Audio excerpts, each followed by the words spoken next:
বনী ইসরাইলের একজন ব্যক্তি আর একজন ব্যক্তির কাছে গিয়ে বলতেছে, ভাই আমাকে 1,000 টাকা দিনার, 1,000 দিনার আমাকে ধার দাও, আমি অমুক দিনে দিয়ে দেব। লোকটা বলতেছে, ভাই আমি তোমাকে 1,000 দিনার তুমি ধার চাচ্ছ, দিতে পারি, সত্যি যদি অমুক দিনে তুমি দাও? কয় হ্যাঁ আমি দেব। তুমি যে অমুক দিনে টাকা দেবা, তাহলে তুমি তোমার পক্ষ থেকে আমাকে সাক্ষী পেশ করো। লোকটি বলতেছে, ভাই আমার কাছে কোনো সাক্ষী নাই, আমি কোনো সাক্ষী আনিনি, তবে তুমি যদি বিশ্বাস করো, কাফা বিল্লাহি শাহিদা, আমি আল্লাহকে তোমার কাছে সাক্ষী বানিয়ে দিচ্ছি। এরপরে লোকটি বলতেছে, ইতিনি কাফিলা, আমাকে তুমি একজন একজন প্রতিনিধি, একজন জামিনদার বানিয়ে দাও। যদি জামিনদার আমাকে দাও, তাহলে আমি তোমাকে দিনার দেব। সে বলতেছে, আমার কাছে কোনো ওকিল নাই, কোনো জামিনদার নাই। কাফা বিল্লাহি ওয়াকিলা, তুমি যদি আমাকে বিশ্বাস করো, আল্লাহকে বিশ্বাস করো, ওই আল্লাহকে আমি তোমার কাছে জামিনদার বানিয়ে দিচ্ছি। আল্লাহু আকবার বলেন। লোকটা আল্লাহর কথা শুনে, আল্লাহকে সাক্ষী পেয়ে, আল্লাহকে জামিনদার পেয়ে খুশি হয়ে গেল, তাকে বিশ্বাস করলো। 1,000 দিনার তাকে ধার দিল। ওই 1,000 দিনার নেওয়ার পরে সে সমুদ্র পার হয়ে চলে গেল। নির্দিষ্ট দিন পর্যন্ত সে ব্যবসা বাণিজ্য করলো।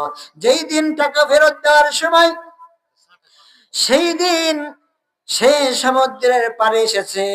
সমুদ্র পার হয়ে বা তার ভাইকে টাকা দিবে, কিন্তু সমুদ্রে এসে দেখে সমুদ্র পারাপারের কোনো যান নাই, কোনো নৌকা নাই, কোনো স্টিমার নাই, ট্রলার নাই। কেমনি করে সমুদ্র পার হবে? এমন সময় আল্লাহকে বলল, মালিক আমি কি আমার ওয়াদা রক্ষা করতে পারবো না? আল্লাহ তুমি আমার দোয়া কবুল করো, নির্দিষ্ট সময়ের মধ্যে আমার টাকা ফেরত দেওয়ার তুমি তৌফিক দান করো। সকলে কোন আল্লাহুম্মা আমিন। নির্দিষ্ট সময়ের মধ্যে টাকা দেওয়ার তুমি তৌফিক দান করো।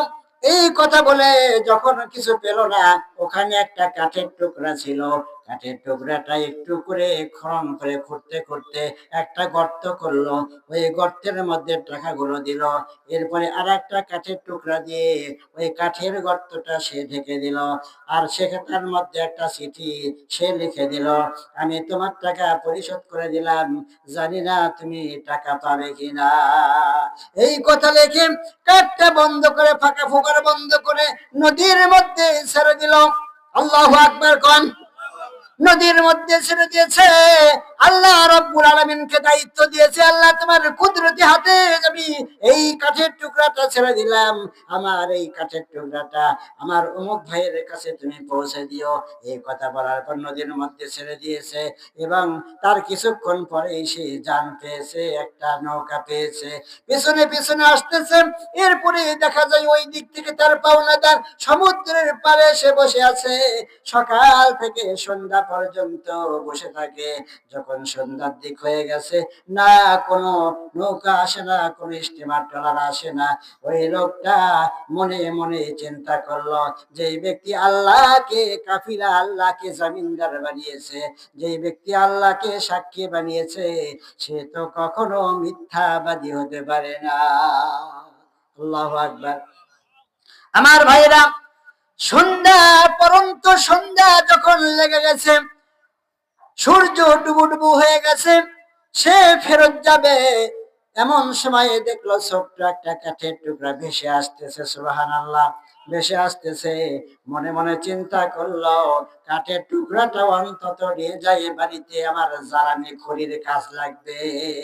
ফাখাযাহু হাতাবান, ওই কাঠের টুকরাটা সে নিল, গ্রহণ করলো, এবং সে রওনা করলো বাড়ির দিকে। বাড়িতে গিয়ে যখন ওই কাঠের টুকরাটা খুলেছে, খোলার পরে দেখে 1,000 দিনার ওই কাঠের টুকরার মধ্যে রয়েছে, এবং তার মধ্যে ছোট্ট একটা চিঠিও রয়েছে। আল্লাহু আকবার। এর কিছুক্ষণ পর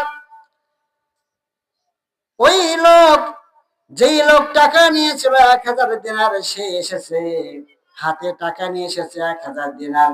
সে জানে না যে এই ব্যক্তি টাকা পেয়েছে। সে বলতেছে, ভাই আমি নির্দিষ্ট সময়ের মধ্যে তোমার কাছে পৌঁছতে পারি, আমাকে তুমি মাফ করে দাও। আমি কোনো যান পারাপারের কোনো যান পাইনি, এই জন্য আমার দেরি হয়ে গেছে। প্রিয় ভাই, আমাকে তুমি ভুল বোঝো না, আমি তোমার জন্য অনেক কষ্ট করেছি, এই যে তোমার জন্য আমি টাকা নিয়ে এসেছি, তুমি নাও। লোকটা বলতেছে, ও আল্লাহর বান্দা, তুমি কি টাকা দাওনি? বলতেছে, না আমি তো টাকা দিইনি। বলছে, তুমি টাকা দিয়েছো, তুমি যার মধ্যে টাকা দিয়েছো, যে আল্লাহকে তুমি সাক্ষী বানিয়েছো, ওই আল্লাহ তোমার দেওয়া টাকা ওই কাঠের টুকরাটা আমি পর্যন্ত পৌঁছে দিয়েছে। সূরাত বনী ইসরাঈলের 34 নম্বর আয়াতে, ওয়াউফু বিল আহদি ইন্নাল আহদা কানা মাসউলা, তোমরা তোমাদের ওয়াদা রক্ষা করো, এই ওয়াদা সম্পর্কে কিয়ামতের ময়দানে তোমাদেরকে কিন্তু জিজ্ঞাসিত করা